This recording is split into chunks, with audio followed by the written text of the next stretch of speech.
गुरुर्ब्रह्मा गुरुर्विष्णु गुरुर्देवो महेश्वरा गुरु साक्षात् परम ब्रह्म तस्मै श्री गुरुवे नमः। आज इस पावन कार्यक्रम में उपस्थित सारे विद्वजनों को मैं करबद्ध प्रार्थना करता हूँ कि मैं तो आज चाहता था कि श्रोता रहूं। कुछ परिस्थितियों से मैं इस तरह गुजर रहा हूँ, लेकिन ऐसा का आदेश हुआ तो मैं श्रोता बनकर चाहता था रहूं, परंतु आदेश हुआ तो दो शब्द साम्य और वैषम्य की जो बात चल रही है, इसलिए मैंने गुरु ब्रह्मा से शुरू किया। तुलसी और राम बड़ी अच्छी व्याख्या, भक्तिपूर्ण व्याख्या उन्होंने की, बहुत आभार।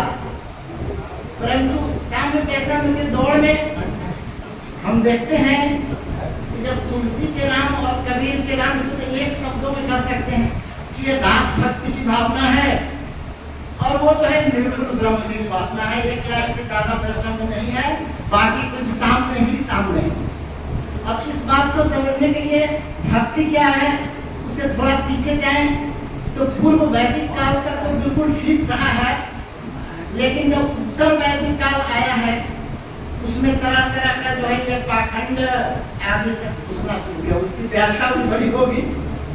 ये इतनी शुरू हो गई कि इस से मुक्ति करने के लिए आपको जैन धर्म, बौद्ध धर्म, इन धर्मों का प्रादुर्भाव। अब सीधे सीधे उतर आए तो बौद्धों में जब हीनयान के कारण कुछ विकृति आई तो उसी समय आपको साउथ में, दक्षिण में अलवार और नैनार संतों के द्वारा भक्ति प्रारंभ हुआ। दक्षिण में जो अलवार थे वो वैष्णव थे और जो नैनार थे वो शैव थे। तुलसी ने दोनों का समन्वय किया। शिव द्रोही मम दास कहा वा सोनर महिषम नहीं, तो समन्वय किया वहां से प्रारंभ हुई। और वैष्णव धर्म के सबसे बड़े प्रचारक आपके रामानुजाचार्य दक्षिण के थे, फिर माधवाचार्य हुए, निम्बार्क स्वामी हुए, बल्लवाचार्य हुए, और इन आचार्यों के बाद आपको रामानंद आते हैं। जब रामानंद आते हैं रामानुजाचार्य के शिष्यत्व के दौरान, तो रामानंद के गुरु थे राघवानंद। रामानंद उत्तर भारतीय थे, अपना प्रयागराज के निवासी थे, इलाहाबाद से करते। तो गुरु से भी किसी बात में खटपट हो गई। गुरु से वो चले आई यहाँ आए, इसलिए कहा कि भक्ति दक्षिण उपजी, उत्तर लाए रामानंद। प्रकट कियो कबीर ने सात भुवन नौखंड। कबीर का जो है उसने तत्व तत्व सुरा कहीं, कबीरा कहीं, अनूठी या बची खुची तुलसी कहीं, और कहीं सब रूठी। पंडित जी तुलसीदास जो है ना, वो तुलसीदास पंडित जी है, घाट घाट का पानी पिया। इसलिए उन्होंने क्या किया कि लोक भाषा में अपने साहित्य की रचना की ताकि वो जन जन तक पहुंच जाए। परंतु ब्राह्मणों को भी असंतुष्ट नहीं करना चाहते। बड़ी मार खाया था ब्राह्मणों से उन्होंने। तुलसी को अभी अभी जो राजनीति की चल रहा है कि ब्राह्मणवाद है इस ग्रंथ में, या है वह है, सब बात आती है ना, तो ये जो क्रम चल रहा था, तुलसी भी पीड़ित थे। भाई साहब जो है तुलसी साहित्य के विशेषज्ञ है, स्पेशल में तुलसी है आपका। तो ये तो है ना, तुलसी जो है इतने चालाक थे कि उन्होंने क्या किया कि संस्कृत में पहले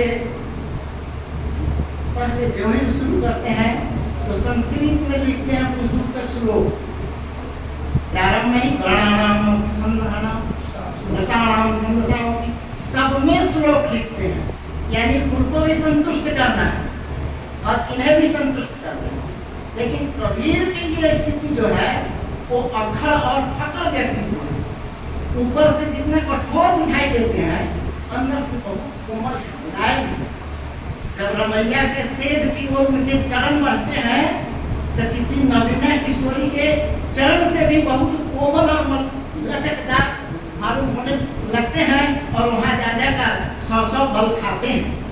तब है बिन बालम मोर, तब है बिन बालम मोर। तो कबीर में जो है ना, कबीर का के जो राम है वो निर्गुण निरेश्वर, निर्गुण राम जब हुए भाई क्लियर करता है। दशरथ सुत सिंह लोक बखाना, राम नाम को मरम है। आपने भी कहा एक राम दशरथ घर बोले, एक राम खटखट में बोले, एक राम त्रिगुण से न्यारा, एक राम का सकल पसार। तो सब में एक। तो कबीर इस अर्थ में विशिष्ट है। आगे जो रामायण ने कहा ना कि प्रकट कियो कबीर, तुलसी जो है कला पक्ष के अधिष्ठाता, ऐसी कला उनमें भरी पड़ी है। कला पक्ष में भाई साहब से मैंने एक प्रस्ताव रखा, एक पुस्तक है जो आज समाजियों के प्रभाव में रखा लिखा गया, तो संपादन में है हिंदू समाज के पथभ्रष्ट तुलसीदास। किसी ने हमें दे दिया, 10-12 साल हुए, उसको मैं देखा वो खंडन मंडन है। हमने सोचा कि इसका लिख दिया जाए, यानी इसको काट दिया जाए, हिंदू समाज के पथ प्रदर्शक तुलसीदास। फिर सोचा कि उसने बहुत सारे विद्वान मिलकर लिखे हैं, तो क्यों नहीं सीतामढ़ी की धरती से एक पुस्तक ऐसी प्रकाशित हो। जो भाई साहब से मैंने कहा है, आप सबों से आह्वान करता हूँ कि हिंदू समाज के पथ प्रदर्शक तुलसीदास करके एक पुस्तक हम लोग चाहते हैं निकालना, और वो पुस्तक जो है वो भी विभिन्न अध्यायों में विभक्त होगा। और भाई साहब दशरथ प्रजापति इनको दायित्व देते हैं कि आप सिनॉप्सिस थोड़ा तैयार करें। सिनॉप्सिस एक है, तो उनके ग्रंथ को हम काटना नहीं चाहते। जो आज समाज के प्रभाव में लिखा गया, हम तुलसी की भक्ति भावना, तुलसी की लोक मंगल, तुलसी का कला पक्ष, तुलसी का भाव पक्ष आदि लेकर के इस तरह से जब निर्माण मात्र थी धरा सकल वह पुण्य गीत गुनगुना गया, कागज के सूखे पन्नों को तुलसी का ऐसा बना गया, तो इस तरह की स्थिति होनी चाहिए। तो चलिए, अगर आप लोग सहमत है तो जरा हम आपका प्रस्ताव आपके सही में यह काम हो और सिनॉप्सिस। अब रह गया